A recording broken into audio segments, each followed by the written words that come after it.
আমি আমার ভিডিও ঠিকই করে যাব, ভিউ আসুক আর না আসুক। সচেতনতার উদ্দেশ্যে হলেও আমি আমার ভিডিও ঠিকই করে যাব। তো আমি এই ভিডিওটা কেন করছি? ঠিক আগের কথাই বলবো। এই যে মোবাইলে আমরা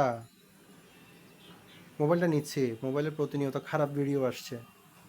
ফেসবুক, ইউটিউব, আমি বলবো ফেসবুকের কথাই বেশি, কারণ ফেসবুক আপনার বেশিরভাগই হচ্ছে নেগেটিভ নিউজগুলো আসছে।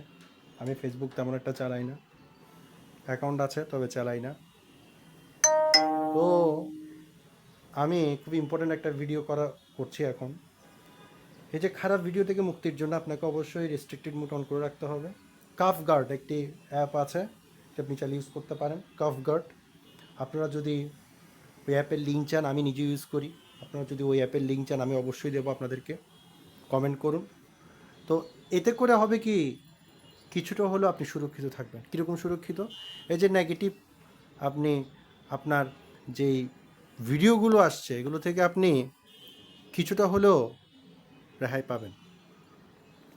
এছাড়াও এছাড়াও আপনাকে অবশ্যই আহার শুদ্ধি করতে হবে। আমি সবসময় বলি আহার শুদ্ধির কথা।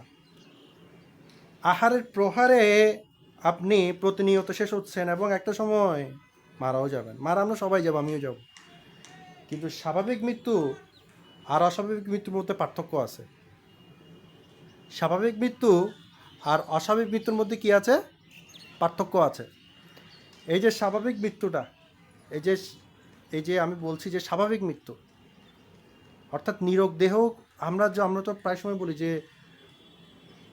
রোগী, মানে এই যে রোগ থেকে রোগী, এই যে উনি বড় রোগে মারা গিয়েছেন।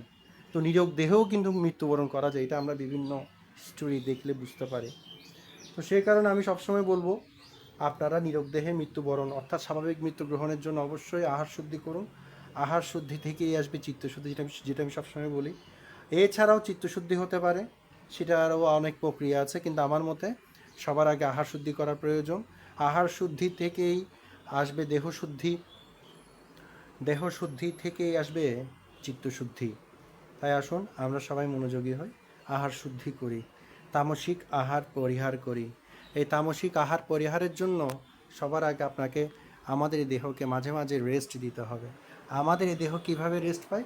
আমাদের এই দেহ রেস্ট পায় যদি আমরা মাঝে মাঝে রাতের খাবারটা গ্রহণ না করি। অর্থাৎ 12টার মধ্যেই আপনি দৈনিক একাহারী হবেন।